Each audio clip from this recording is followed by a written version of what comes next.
આપણે આગળના ભાગમાં જોયું, રૂપલી અને ચીમન સુહાગરાત પછી પહેલીવાર એકબીજા સાથે વાતો કરે છે. ચીમન વાત કરે છે જેથી રૂપલી હરખાઈ જાય છે, પરંતુ એનો હર્ખ જાજો ટકતો નથી. ચીમન એવું કંઈક કહી દે છે કે રૂપલીને પાછી નિરાશા સાંપડે છે. રૂપલીના સાસુ સવિતાબેનને આ વાતની ખબર પડે છે. એ રૂપલીને બધું પૂછે છે. એ રૂપલીને એક સખી તરીકે અને એક માંગની જેમ સાથ આપે છે. કાલના બનાવ પછી આજે રૂપલી અને ચીમન ફરી પોતાના કમરામાં એકલા છે. રૂપલી આજે ફરી ચીમનની નજીક જવાનો પ્રયત્ન કરે છે. ચીમનની નજીક જવામાં રૂપલીને સફળતા મળે છે કે પછી નિરાશા, એ આપણે આ ભાગમાં જોઈશું. રૂપલી બેઠી તો ખરી, પણ શું બોલવું એ એને સૂઝતું ન હતું. રૂપલીને ચીમનનો મિજાજ ન બગડે એનું પણ ધ્યાન રાખવાનું હતું. બીતા રૂપલીએ વાતની શરૂઆત કરી.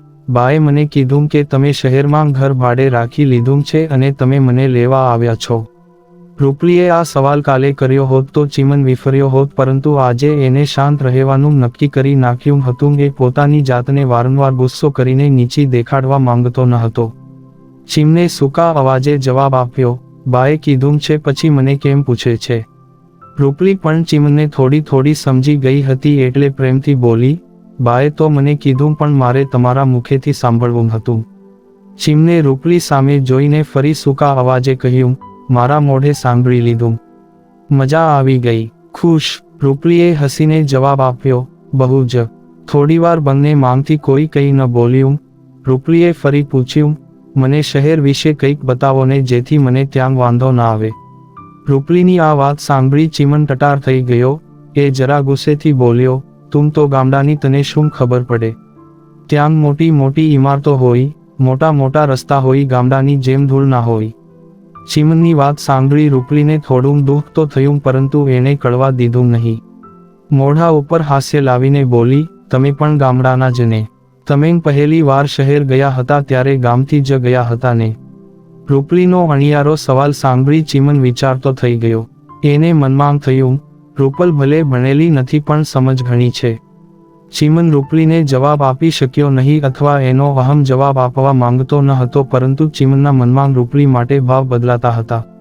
ચીમને ખાલી 2 દિવસ જ રૂપલી સાથે વાત કરી હતી, પરંતુ રૂપલીએ આ 2 દિવસોમાં એના મન ઉપર છાપ છોડી હતી.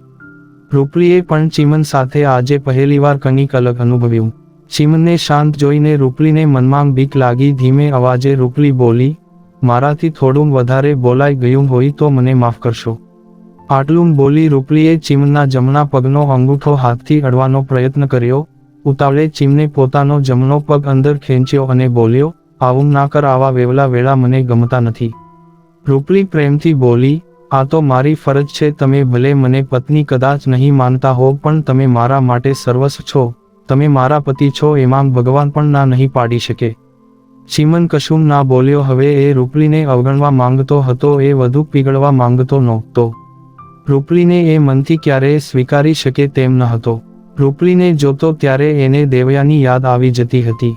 રૂપલીને અવગણવા ચીમન ખોટા બગાસા ખાવા લાગ્યો. બોલી રૂપલીને એમ કે પતિને ઊંઘ આવે છે?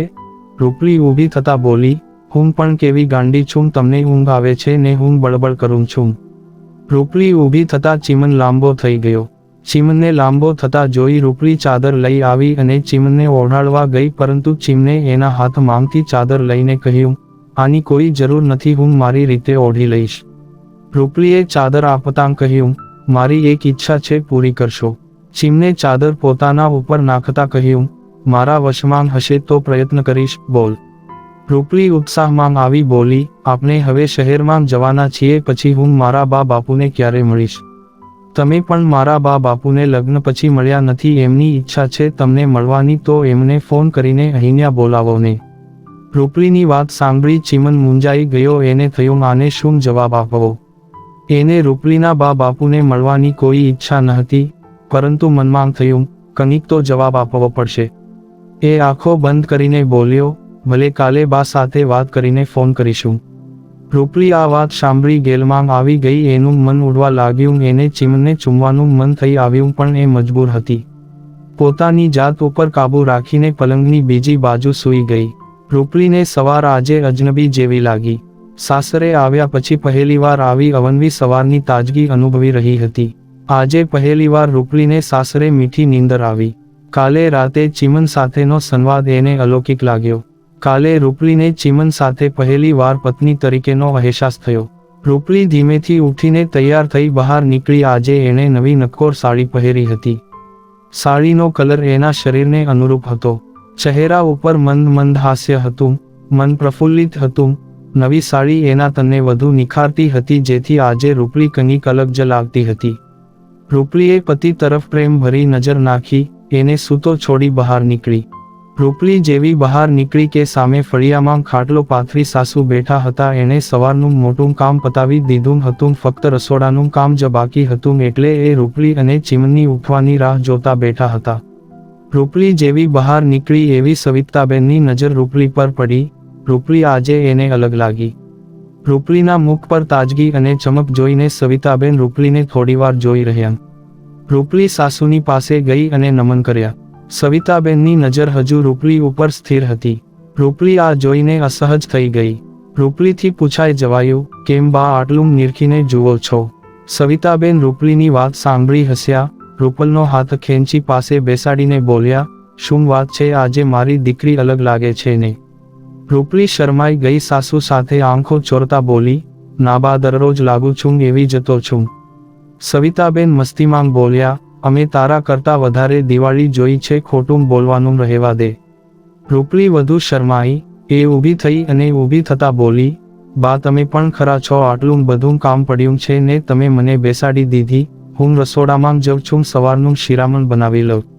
રૂપલી રસોડામાં જવા જતી હતી ત્યાં સવિતાબેન બોલ્યા, રોટલી તો મેં બનાવી દીધી છે, ખાલી ચા બનાવવાની બાકી છે. ચીમન ઉઠ્યો. એને ઉઠાડ એટલે તમે ચા બનાવી શિરાવી લો. સાસુની વાત સાંભળી રૂપલી પાછા ફરતા બોલી, એને સુવા દો, રાતે એ મોડા આવ્યા હતા. આ સાલો ચીમનો સુધર્યો જ નહીં, લગ્ન થઈ ગયા તોય મોડી રાત સુધી ભાટકે છે, ઉઠે એટલી વાર છે.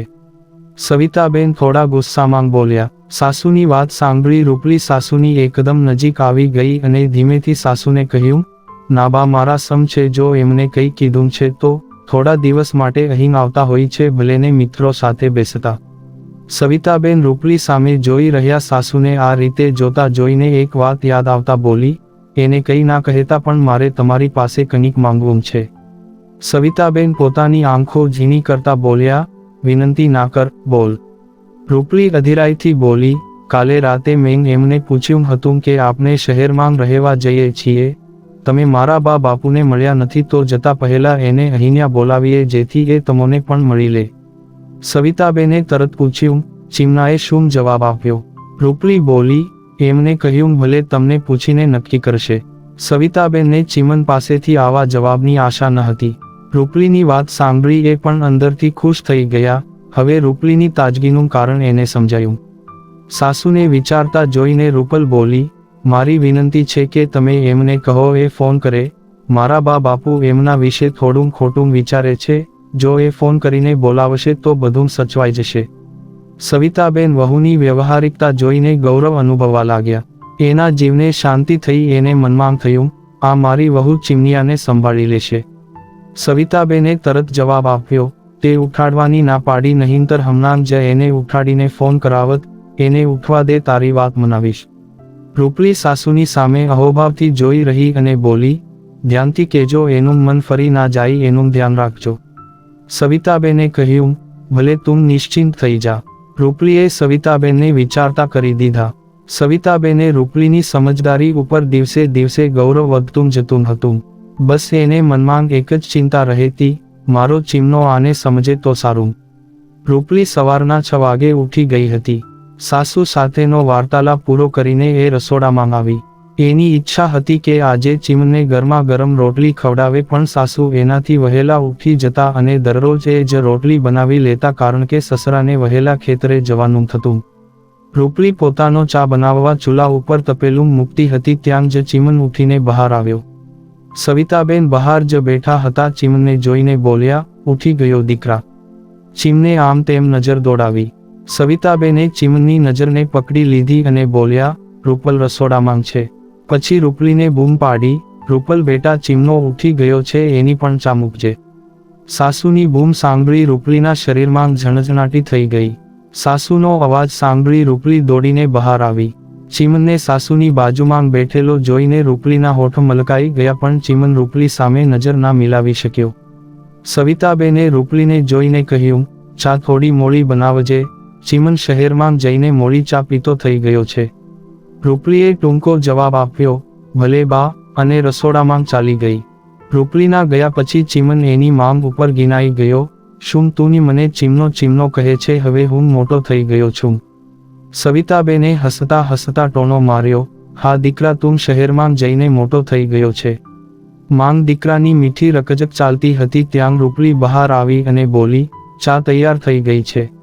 ચીમન રૂપલીને ટાળવા માંગતો હતો જેથી બોલ્યો, હું અહીંયા બાની સામે ઓસરીમાં બેસીને નાસ્તો કરીશ, તું ઓસરીમાં મારી ચા લઈને આવ.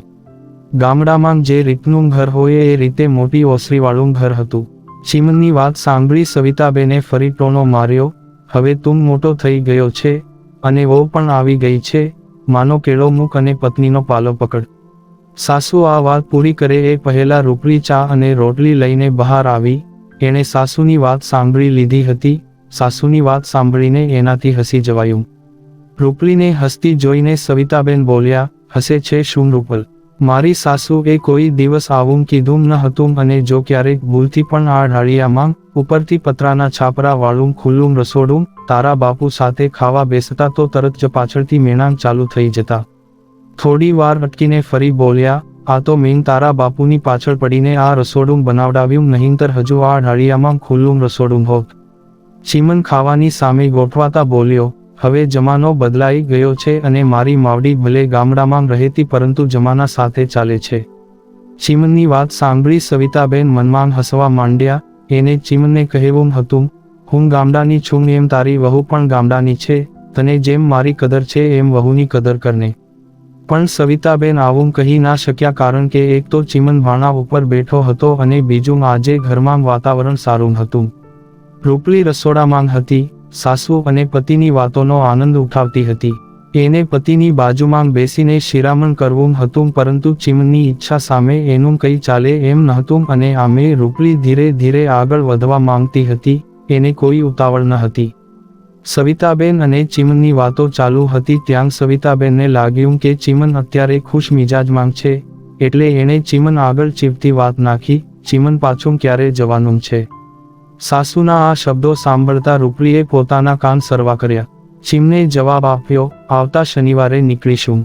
સવિતાબેન મનમાં ગણતરી કરી બોલ્યા, આજે સોમવાર થયો એટલે 5 દિવસની વાર છે. આપણે બધો સામાન બાંધવાનો છે, 2-3 દિવસ સામાન બાંધવામાં જશે. થોડીવાર થોભી ચીમન સામું જોઈ ફરી આગળ બોલ્યા, મારું એવું માનવું છે કે આ 5 દિવસમાં તારા સાસુ સસરાને બોલાવી લઈએ તો. અટકીને ચીમન સામે જોયું. ચીમનનું ધ્યાન કીટલીમાંથી રકાબીમાં ચા રેડવામાં હતું. એણે માથું હલાવ્યું. ચીમનને માથું હલાવતા જોઈને સવિતાબેન આગળ બોલ્યા, તો ચા પીને તારા સસરાને ફોન કરી દે. આમે તમે લોકો લગ્ન પછી મળ્યા નથી અને તારે પણ વાત નહીં થઈ હોય, તો તું જ ફોન કર અને બોલાવી લે.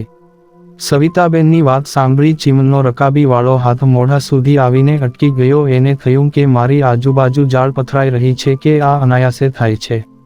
વિચારવાનું છોડીને ચીમને જવાબ આપ્યો, હું વિચારતો હતો કે તું ફોન કર, પણ તારી ઈચ્છા હોય તો હું ફોન કરીશ. ચીમનની વાત સાંભળી સવિતાબેનને રાહત થઈ. એને એમ થયું કે ગાડી હવે પાટે ચડે છે. રૂપલી પણ આ વાત સાંભળી બહુ ખુશ થઈ ગઈ. એને જે અફસોસ હતો એ ગાયબ થઈ ગયો. એને થયું કે સારું, એ બહાર જ ચા પીવા બેઠા. હવે એનો પતિ ક્યારે બાપુને ફોન કરે એની રાહમાં હતી. આમ તો ચીમન સાધારણ છોકરો, થોડો ઘણો અહમ ખરો. એમાં જ્યારથી નોકરીમાં લાગ્યો ત્યારથી એના અહમમાં થોડો વધારો થઈ ગયો હતો. જ્યારે પોતાના ગામ આવતો ત્યારે એના વર્તનમાં અહમ છલકાતો હતો. પોતે ગામડીયો હતો, પરંતુ જ્યારથી દેવયાનીએ એનું અપમાન કરેલું ત્યારથી એને ગામડાના લોકો પ્રત્યે થોડો અભાવ થઈ ગયો હતો, અને એમાં ગામડાની છોકરીઓ પ્રત્યે ખાસ. દેવયાનીને બતાવવા કોલેજમાં જ ચીમને મનમાં નક્કી કરી લીધું હતું કે એ દેવયાની જેવી ભણેલી અને ફેશનવાળી છોકરી સાથે લગ્ન કરશે, પણ એના નિર્ણયનું ઘરના લોકો પાસે કંઈ ચાલ્યું ન હતું અને એનો રોષ ચીમન એની પત્ની ઉપર ઠાલવતો હતો. રૂપલીના વર્તન અને સમજદારીએ એને થોડો પીગળાવી દીધો હતો, પરંતુ એનું મન એની સાથે સંઘર્ષ કરતું હતું. રૂપલીની રાતની વિનંતી અને સવિતાબેનની વાતથી ચીમન એના સસરાને ફોન કરવા રાજી તો થઈ ગયો, પણ મનના ખૂણે રહેલી દેવયાનીની યાદ એને રોકતી હતી. પુરુષ ભલે દિલ ફેક હોય, પરંતુ પોતાનો પહેલો પ્રેમ ક્યારેય ભૂલતો નથી હોતો, એટલે જ એને દેવયાનીની યાદ આવી જતી અને રૂપલી સાથે એની સરખામણી કરી બેસતો હતો. ચીમને જાત સાથે સમાધાન કરીને સસરાને ફોન કર્યો. સસરા તો ખેતર ગયા હતા, સાસુ ઘરે મળ્યા. સામેથી ફોન ઉપડતા ચીમને હેલો કહ્યું. સામેથી સાસુને જમાઈનો અવાજ ઓળખાયો નહીં, એટલે સામેથી પૂછ્યું, કોણ? ચીમન ખંજવાણો પડી ગયો, પછી જવાબ આપ્યો, હું જામલીથી ચીમન. ચીમન નામ સાંભળતા જ સાસુના ભાવભંગીની બદલાઈ ગયા. જમાઈ સામે હતા નહીં, છતાં એનાથી એક હાથે સાડી સરખી થઈ ગઈ. સાસુને થોડી વાર લાગી, એટલે ચીમન ફરી બોલ્યો, હું ચીમન. સાસુને અચાનક ખ્યાલ આવતા હડબડાટમાં બોલ્યા, ઓહો, જમાઈ રાજા, કેમ છે? જમાઈ રાજા શબ્દ ચીમને ખૂંચ્યો. એણે જવાબ આપ્યો, સારું છે, તમને કેમ છે? બાપુજી નથી. ચીમને સામે વિવેક ખાતર પૂછ્યું, પણ ખરું. રૂપલી બહાર કામ કરતી હતી, પરંતુ એના કાન ચીમન પાસે હતા. એણે ચીમનના મુખે બોલેલા શબ્દો સાંભળ્યા. અંતર ખુશીથી ભરાઈ ગયું. જ્યારે સામે છેડે સાસુ હજુ અવાચક હતા, કારણ કે જમાઈનો પહેલીવાર ફોન આવ્યો હતો. એને માનવામાં જ આવતું ન હતું. સાસુએ મનમાં જમાઈનું એક કલ્પના ચિત્ર બનાવી લીધું હતું, એ જ એના મનમાં ફરતું હતું. સાસુને જવાબ આપવામાં વાર લાગી, એટલે ચીમને પાછું હેલો કહ્યું. જમાઈનો અવાજ સાંભળતા સાસુ સભાન થયા અને બોલ્યા, હા દીકરા, હું સામે જ છું. રૂપલીના બાપુ ખેતરે ગયા છે. ચીમને સાસુ સાથે વધુ વાત કરવાની ઈચ્છા ન થઈ, એથી એ મૂળ મુદ્દા ઉપર આવ્યો. હું જામલી આવ્યો છું. આવતા શનિવારે અમો સામાન લઈને પાછા જવાના છીએ. રૂપલ અને મારા બાની ઈચ્છા એવી છે કે તમે અને બાપુ અહીંયા આવો તો આપને મળી લઈએ. જમાઈની વાત સાંભળી સાસુના મનમાં ઘણા પ્રશ્નો થયા, પરંતુ એને પૂછવા યોગ્ય લાગ્યા નહીં. સાસુએ જવાબ આપ્યો, રૂપલીના બાપુ આવશે એટલે એની સાથે વાત કરીને આવવાનું ગોઠવીશું. ચીમને આ સાંભળી રાહત થઈ. મનમાં થયું, ચાલો પત્યું. તો અમે તમારા આવવાના સમાચારની રાહ જોઈ છીએ. હવે હું ફોન રાખું છું. ચીમને કહ્યું. સાસુએ જવાબ આપ્યો, ભલે વેવાય, અને વેવાણને જય શ્રી કૃષ્ણ કહેજો. ચીમને વળતો જવાબ આપ્યા વગર ફોન મૂકી દીધો. ચીમનના મનમાં જમાઈ રાજા, રૂપલીના બાપુ અને વેવાય વેવાણ જેવા શબ્દો ઘુમરાવવા લાગ્યા. ચીમને સસરાનું ખોરડું સાવ દેશી લાગ્યું, અને એનું મન પાછું પ્રશ્ન કરી બેઠું, શું મારી પત્ની પણ સાવ આવી ગામઠી હશે?